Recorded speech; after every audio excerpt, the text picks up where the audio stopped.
Let's welcome Paul Gertner. Thank you. Thank you. Thank you.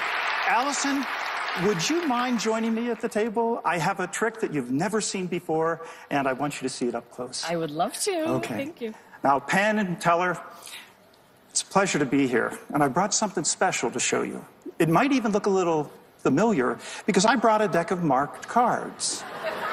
You see, Allison, Penn and Teller know an awful lot about marked cards. And they would tell you that, of course, most magicians mark the cards on the back. However, I mark them a little differently. I mark them on the edge. Yeah. See, you can see on the edge of the deck, it's like a little pattern, like a barcode pattern. There's information there.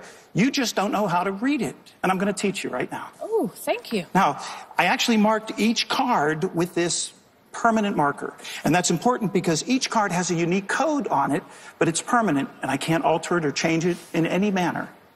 Now, if you take a look at the cards, Allison, I want you to confirm for everybody that all the cards are mixed up. In other words, they're not all the red cards here and black cards here. Yes. It's a shuffled pack of cards, right? Yes. And I'm going to begin by actually having you select a card. Okay. So now this works with any card in the deck.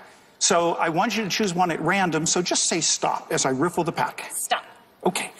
Look at the card. Remember the name of the card. Okay? And we'll let Penn and Teller see it. I'm going to place it in the pack.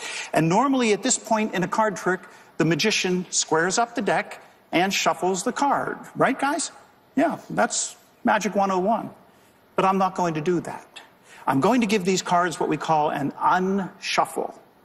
Now, it's the opposite of a shuffle. In fact, if you take a close look right here, I'm going to show you that you can see it looks like a shuffle, it sounds like a shuffle, but it's actually an unshuffle. And if you watch the marks on the edge of the deck, you'll see it starting to read unshuffled 4 times on the side of the pack. See? Because I've actually unshuffled these cards into 4 different groups. Hearts, clubs, spades, and diamonds, the 4 suits in the deck. Yeah. But if I give the cards another unshuffle, just like this, and you can see when I give the cards an unshuffle, it looks like a shuffle, it sounds like a shuffle, but it's not. That's an unshuffle. And in fact, take a look, it's now starting to read unshuffled 2 times on the side of it.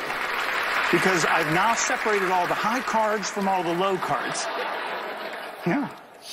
But it gets even more interesting if I give the cards one more unshuffle.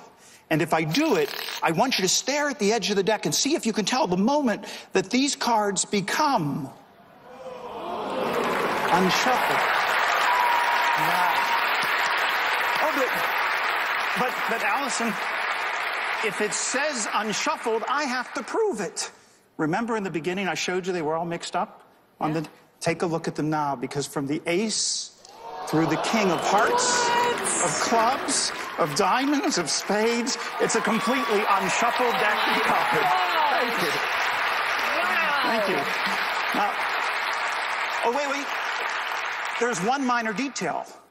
In the beginning, you selected a card. Yeah. And it's somewhere here in this unshuffled deck. Now, I could look for your card face up, but they're all in sequence. Perfect order. That wouldn't be too difficult to find, and besides, it probably wouldn't fool Penn and Teller. But if I found your card face down, it would be a little more impressive. For the first time, tell me and everyone else, what was the name of your card? The king of spades.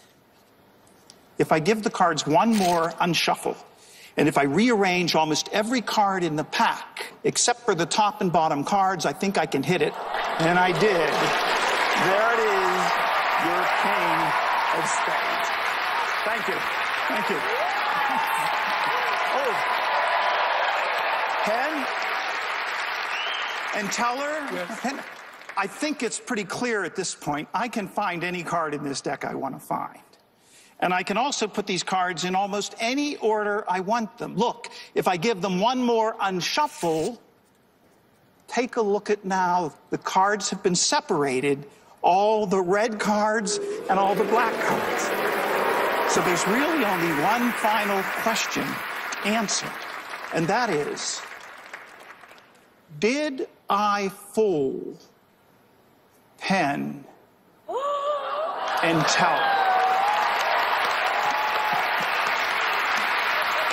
Thank you. Ladies and gentlemen, Paul Gertner.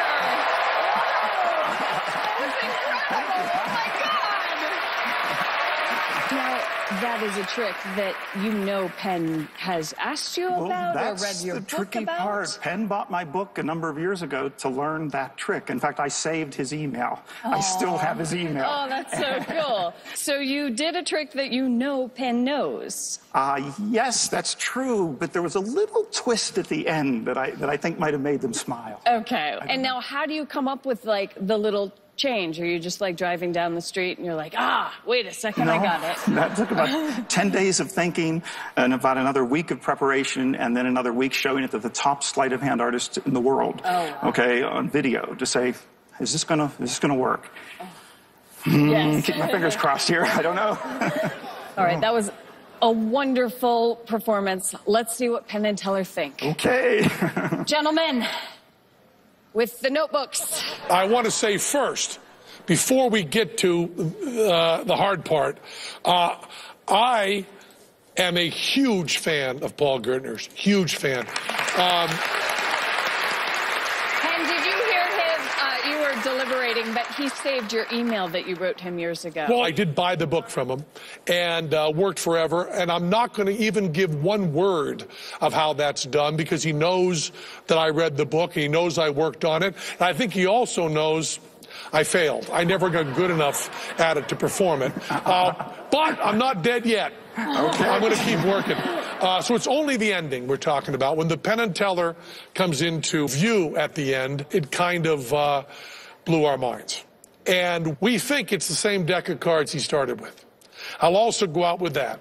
We don't think he did anything big and gross on that, even though he's got a table the size of an apartment. Yeah, true. I could have. We don't think he did anything there.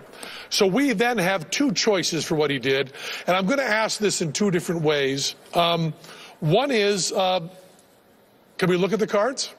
Can you mean look at the cards that you used? Yeah. Yeah, I mean they'll tell you something, but not all of them. Sure. Because we think, I'll tell you before this. Look at Teller's face. Well, it says Penn and Teller. Penn is inspecting the props. Pretty clearly. And if we do that, and we do that, Teller looks we very get nothing, excited. and we do this. Hello.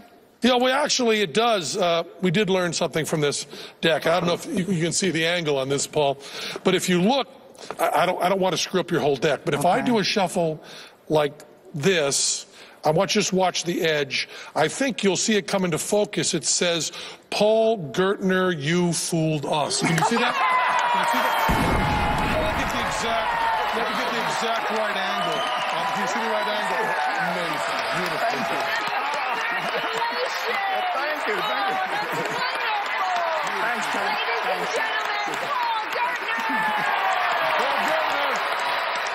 That's one fuller already, and we have more magicians on the way. Can lightning strike twice tonight? Come back and find out.